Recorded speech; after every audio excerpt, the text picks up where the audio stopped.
You ready?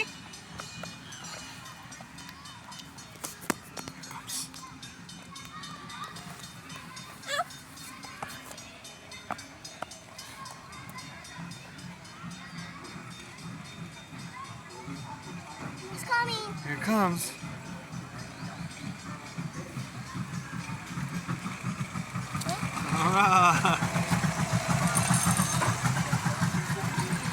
Across the water of the lake are green park benches. On the opposite side of the lake, you might see some turtles. They're red-eared spiders. Now, they're called that because they are with a red stripe that goes over their ear. And if you get too close to see that for yourself, they'll fly right back. Come on, let's go, hurry.